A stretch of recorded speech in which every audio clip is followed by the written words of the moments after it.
हाय नमस्कार दोस्तों, बने रहे मैथ बाय भट्ट के साथ। कल हमने शुरू की थी बेसिक मैथ से, आज कंटिन्यू करेंगे उसी से आगे।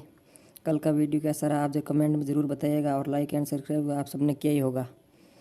कल हमने जोड़, बाकी और गुणा और भाग तक किया था। आज हम शुरू करेंगे पॉइंट्स के गुणा और भाग। सबसे पहले हम करते हैं पॉइंट्स के गुणा। देखिए दोस्तों, 0.2 एंड 0.004 इस प्रकार के गुणा कैसे किए जाते हैं। देखिए दोस्तों, सबसे पहले हमें करना क्या है, पॉइंट्स को देखना ही नहीं है, पॉइंट्स को समझो है ही नहीं। पहले संख्या को गुणा कर दो। 4 दूनी कितने होते हैं, 8 हो गए 8। अब देखिए दोस्तों, कितने संख्या बाद पॉइंट है, 1 2 3, 3 और 1 ही हो गई, 4 संख्या बाद। जैसे हमारे पास संख्या 1 है तो हमें 3 जीरे और लगाने पड़े, 1 2 और 1 3। अब देखो 4 हो गए, 1 2 3 और 4, ये भी हो गई 1 2 3 और 4, 4 संख्या बाद पॉइंट। तो हमारा आंसर हो जाएगा 0.0008। देखिए दोस्तों, एक और लेते हैं, जैसे कि 0.007, जिसको हमें गुणा करना होता है 0.00009 से। तो किस प्रकार किए जाएंगे ऐसे गुणा वही सेम लॉजिक है। देखिए दोस्तों, संख्या को देखना है, संख्या को संख्या से गुणा कर दो, पॉइंट्स को छोड़ दो फिलहाल। हो गई कितने, 9 7 63, 7 9 63 होते हैं, जैसे कि 63 हो गई। अब देखो कितनी संख्या है, 1 2 3 4 और 5 संख्या बाद यहाँ पॉइंट लगा हुआ है। और दूसरी संख्या में कितनी संख्या बाद पॉइंट है, 1 2 और 3 संख्या बाद दूसरी में पॉइंट है। तो देखिए दोस्तों, 5 और 3 8 संख्या बाद पॉइंट लगाना हमें। जैसे कि 8 संख्या बाद पॉइंट लगाना है, तो देखिए 2 संख्या हमारे पास मौजूद है पहले से। तो 1 2 3 4 5 6, ये हो गई 6 जीरो और 1 जीरो हमें यहाँ और कर देना, ये हो गए 0.00063। हमेशा ध्यान रखना दोस्तों, पॉइंट्स के बाद संख्या को अलग अलग शब्दों में पढ़ा जाता है। जैसे कि हम किसी संख्या को पढ़ते हैं, जैसे 0.83 लिखा हुआ है, तो हम इसे ऐसे कभी नहीं पढ़ेंगे कि 0.83। ये हमेशा ऐसे ही पढ़ी जाती है कि 0.83। अब देखिए दोस्तों, एक अलग ही प्रकार का भाग है। जैसे कि आप सभी दोस्तों, जिस भाग में लगभग हर बच्चे को डाउट रहता है, बड़े छोटे सभी को डाउट रहता है। देखिए दोस्तों, जैसे हमने एक संख्या दे दी 1 2 3 1 2 3 1 2 3 1 2 3, इसमें हम बोल दिया कि आपको भाग लगाना है 1 2 3। तो ऐसे भाग किस प्रकार किए जाते हैं, देखिए दोस्तों, जैसे कि हमने ये लिख दिया 1 2 3 1 2 3 1 2 3 और 1 2 3, इसमें हमें भाग किसका लगाना है, 123 का। तो इस प्रकार के भाग में हम क्या करेंगे दोस्तों, सबसे पहले देखिए, भाग दिया, एक बार में नहीं जाता, दूसरी संख्या को साथ लो, क्योंकि पहली बार में कभी भाग नहीं टूटता, नहीं जीरो लगाया जाता है। देखिए दोस्तों, तो इस प्रकार क्या करेंगे, पहली बार एक बार भाग जाएगा, एक बार में भाग गया 123 बार। अब घटाओ, ये आता जीरो। अब अगली संख्या उतारो, एक में देखो दोस्तों भाग नहीं, अब यहाँ से हमें भाग टूटेगा, हमारा भाग टूटा, हम यहाँ लगाएंगे जीरो। अब दूसरी संख्या उतारो, फिर से भाग नहीं जा रहा, फिर लगाओ जीरो। देखिए दोस्तों, अब अगली संख्या उतारो, 3। अब देखो दोस्तों, अब भाग जा रहा है इस संख्या में, तो अब भाग गया एक बार और एक, ये हो गई 123 और ये फिर से आ गया जीरो और जीरो। अब अगली संख्या उतारो, फिर से एक, फिर से वही बात, भाग नहीं जा रहा है फिर एक में, फिर क्या करेगा, भाग टूटेगा। उतारो 2, फिर नहीं जा रहा, फिर भाग टूटेगा। अब उतारेंगे 3। अब दोस्तों, फिर से एक बार भाग जा रहा है, तो 123 में 123 का भाग गया एक बार, क्योंकि ये जीरो जीरो जीरो। अब बची है 123 हमारे पास ये। अब और एक उतारेंगे, फिर से देख लो वही प्रोसेस है दोस्तों, नहीं जा रहा, अब 12 हो गई, अब भी भाग नहीं जा रहा, फिर भाग टूटा, उतारे 3। अब 123 में 123 का भाग जा रहा है एक बार, तो देखिए दोस्तों, ये आ गए 0 0 0। इस प्रकार के दोस्तों भाग ऐसे करने चाहिए, ऐसे किए जाते हैं, देख लेना आप। देखिए दोस्तों, अब हम करते हैं पॉइंट्स के भाग। जैसे कि हमें बोल दिया, कोई संख्या दे दी 0.0028 में आपको भाग लगाना है 0.0004 का। देखिए दोस्तों, इस प्रकार के भाग हम कैसे करेंगे, जैसे कि पहले इस संख्या को लिखना है 0.00028। अब इसके बटा में हमें यानी कि 0.0004 का भाग लगाना है, तो क्या करेंगे, 0.0004 का भाग लगाना। अब देखिए दोस्तों, ऊपर गिनिए कितनी संख्या बाद पॉइंट है 1 2 3 4 और 5 के बाद भाग है तो बट्टा में हमेशा 5 जीरो लगेंगे, 3 4 और 5। उसी प्रकार देखिए नीचे वाले में कितनी संख्या बाद पॉइंट है 1 2 3 और 4 संख्या बाद पॉइंट है तो ऊपर लगेंगे 4 जीरो। इस प्रकार हमारे पॉइंट को हम हटा सकते हैं। ये पॉइंट से पॉइंट हट गए क्योंकि जीरो लग गए पॉइंट के बदले में। अब देखिए दोस्तों 4 जीरो से 4 जीरो काट देंगे, ये 4 जीरो से 4 जीरो काट दिया। अब देखिए दोस्तों हमारे पास क्या बचा है, आगे देखिए हमारे पास बचा है 28 भाग में है 4 गुणा देखिए दोस्तों ये यहाँ पे 10 बच गए, 10 ये 10 ये रख दिए 10। अब देखिए 4 का भाग 28 में कितनी बार जाता है 7 बार। कितनी बार जाता है 7 बार। तो अब कितने बचे हमारे पास 7 बट्टा 10। देखिए दोस्तों इस प्रकार के भाग में जैसे कि अभी यहाँ पे जीरो बचा तो जीरो 10 का भाग देना हमें, तो जितने जीरो होते हैं उतनी संख्या बाद हमें गिनकर पॉइंट्स लगाने हैं। तो एक संख्या है और एक बाद पॉइंट लग दिया तो हमारा आंसर आ गया 0.7। देखिए दोस्तों एक भाग ऐसा और करते हैं एक बार, फिर आगे बढ़ते हैं। देखिए 0.000005 और 2, इसमें हमें भाग लगाना है 0.013 का। तो ऐसा भाग किस प्रकार करेंगे देखिए दोस्तों, उसी प्रकार हम लिखेंगे 0.00005 और उसी प्रकार 0.013 का भाग लगाएंगे।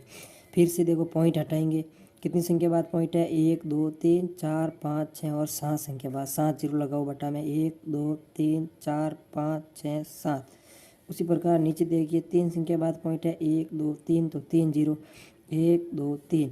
अब देखिए दोस्तों पॉइंट हट गए, जीरो से जीरो काट दो, 3 जीरो से 3 जीरो कट गए। अब देखिए दोस्तों हमारे पास बचा है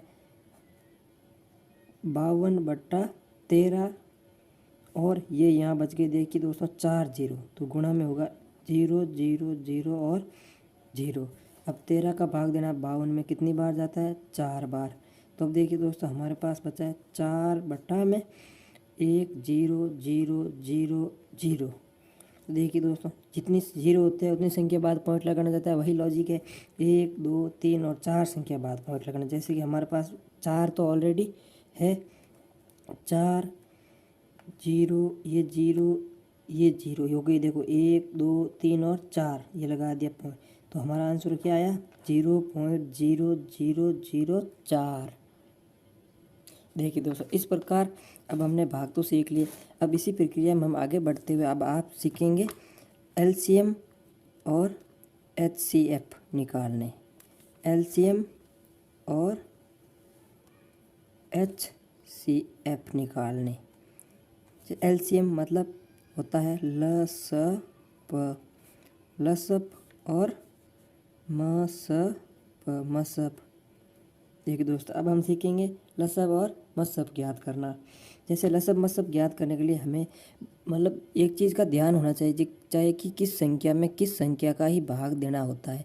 उसी प्रकार लसब में हमेशा लसब मसब में सबसे पहले छोटी से छोटी संख्या का भाग देना पड़ता है। जैसे कि हम देखेंगे, यानी कि यहाँ पे हम 3 थोड़े इंपॉर्टेंट नियम है भाजकता के, वो इसमें थोड़े ज़्यादा काम आएंगे। तो देखते हैं भाजकता के नियम। देखिए दोस्तों जो इम्पोर्टेंट है भाजकता के इम्पोर्टेंट 3 नियम होते हैं।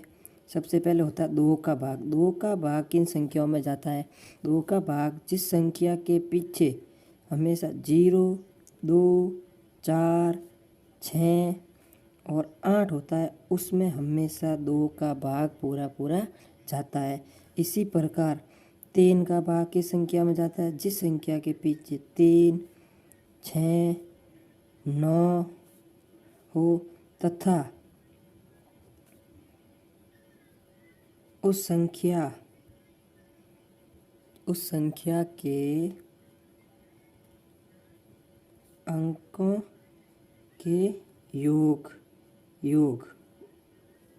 के योग में 3 का भाग जाता हो। उसमें हमेशा 3 का भाग पूरा पूरा जाता है। अगला नियम है हमारा 5 का। जैसे अब 4 का तो क्या है, जिसमें 2 का भाग जाता है उसमें 4 का भाग तो आसानी से चल जाएगा 2 को छोड़कर। अब देखिए संख्या है 5, 5 का भाग उस संख्या में जाता है जिस संख्या के पीछे हमेशा 0 या 5 हो, उसमें हमेशा 5 का भाग पूरा पूरा जाता है। अब देखिए दोस्तों, हम शुरू करते हैं लसाअ ज्ञात करना। लसाअ ऐसे भी निकाला जाता है। लसाअ हमेशा 2 संख्याओं का निकाला जाता है। लसाअ कितनी 2 संख्याओं का निकाला जाता है। देखिए दोस्तों, सबसे पहले हमें बोल दिया मान लो 24 और 48 का लसाअ निकालो। कितना, 24 और 48 का। तो देखिए दोस्तों, सबसे पहले छोटी छोटी संख्या का भाग देना, बड़ी का कभी पहले नहीं देना होता है। तो देखिए इस संख्या के पीछे 4 है, इसके पीछे 8 है, तो देखिए 2 का भाग पूरा पूरा जाता है क्योंकि इस संख्या के पीछे 4 है, इस संख्या के पीछे 8 है, तो 2 का भाग देंगे हम सबसे पहले।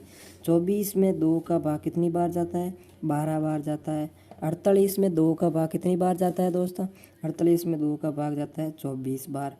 उसी प्रकार अब देखिए आगे फिर वही छोटी से छोटी संख्या का भाग देना। पहले इस संख्या के पीछे देखिए 2 है, तो ये रहे 2 की संख्या में 2, और इसके पीछे 4, जिस संख्या के पीछे 2 और 4 6 8 उसमें किसका भाग जाता है, 2 का भाग जाता है। तो देखिए फिर से 2 का भाग 12 में जाता है 6 बार, 24 में जाता है 12 बार। देखिए दोस्तों, फिर से हमें 2 का भाग लगाना है। तो अब इस प्रकार फिर 6 में कितने का जाएगा, 2 का, कितनी बार, 3 बार। 12 में कितनी बार गए, यहाँ पे दिया है 6 बार। फिर से देखिए दोस्तों, अब यहाँ पे 3 है और यहाँ पे 6 है, तो फिर भी 3 का नहीं देना हमें, सीधा पहले छोटी से छोटी संख्या का भाग देना। लसाअ मसाअ में हमेशा यह बात याद रखना आपने। तो 2 का भाग, अब 3 में नहीं जा रहा, 3 रख दो। 6 में कितनी बार जा रहा, 3 बार। अब देखिए दोस्तों, इस संख्या में किस संख्या का भाग जाता है, यहाँ 3 है, 3। अब 2 का भाग नहीं जाता। देखो 2 का भाग उसी संख्या में जाता है जिसमें 0 2 4 6 और 8 हो, तो इसमें 3 है, 3 में 3 का भाग जाएगा। 3 का भाग कितनी बार, इसमें 1 बार, इसमें ये 1 बार। ठीक है, सॉरी थोड़ा लिखने में मिस्टेक हो गया। अब देखिए दोस्तों, इनका लसाअ कितना आता है, जैसे इनको गुणा करना होता है। सबसे पहले 2 गुणा 2 गुणा 2 गुणा 2 गुणा 3। देखिए दोस्तों कितनी बार, 2 1 2 3 और 4, 1 2 3 4 और 1 3 हो गए। अब इनका गुणा कीजिए दोस्तों, जैसे हो गए 2 दूनी 4, 4 दूनी 8, 8 दूनी 16 और 16 × 48। ये हो गए देखिए दोस्तों इनके लसाअ, यानी कि एलसीएम ज्ञात हो गई। ये इसका हो गया लसाअ। उसी प्रकार एक संख्या देखिए दोस्तों, एक और संख्या का हम लसाअ ज्ञात करेंगे। ये देखिए दोस्तों, हमारे पास मान ली यह संख्या है, जैसे मान लिया एक संख्या हमारे पास है 3 और दूसरी संख्या हमारे पास है 36 यानी कि 36। अब देखिए दोस्तों, इसमें किसका भाग जाता है। देखिए सबसे पहला छोटी से छोटी संख्या का भाग 3, यहाँ 2, इसके पीछे देखो 6 है, तो 6 में किसका भाग जाएगा, 2 का भाग जाएगा। 6 में 2 का भाग, तो 2 का भाग 2, 3 का 3 उतारा। 36 में 2 का भाग कितनी बार जाता है, 18 बार जाता है। देख लीजिए दोस्तों। अब देखिए दोस्तों, फिर वही छोटी से छोटी, देखिए दोस्तों अब इसमें फिर छोटी से छोटी संख्या का भाग देना है। छोटी से छोटी क्योंकि यहाँ 8 है, 8 में 2 का जाता है, 3 का 3 उतारो, 18 में 2 का गया 9 बार। अब देखिए संख्या छोटी दोस्तों, छोटी से छोटी संख्या का भाग देना है। तो 9 और 3 में 2 का तो जाएगा नहीं, 3 का देना है, तो 3 का भाग जाएगा। 3 का भाग 3 में 1 बार, 9 में गया 3 बार। अब देखिए दोस्तों, फिर से 3 का भाग जाएगा क्योंकि 3 है, तो ये 1 और ये हो गया 1 बार। अब देखिए दोस्तों, इसका लसाअ ज्ञात करना है हमें, जैसे 1 2 और 1 2, जैसे 2 गुणा 2 गुणा 3 गुणा 3, किसका भाग जाता है। देखिए दोस्तों, 2 दूनी 4, 4 3 12, 12 3 36। इसका लसाअ कितना आ गया, 36। इस प्रकार से दोस्तों लसाअ ज्ञात किए जाते हैं। देखिए दोस्त, समझ में तो आ गया होगा, मुझे नहीं लगता अब किसी को और समझाने की कोई ज़रूरत है। अब देखिए दोस्तों, अब हम ज्ञात करेंगे मसाअ कैसे ज्ञात किया जाता है। आइए दोस्तों, मसाअ हमेशा देखिए दोस्तों साथ में कभी ज्ञात नहीं होता, मसाअ अलग अलग ज्ञात किया जाता है। जैसे कि हमें कोई संख्या दी गई है, जैसे एक संख्या दी हमें 24 और एक संख्या हमें जैसे मिल गई, देखो ये क्वेश्चन। और ये मिल गई हमें 24 और दे दिया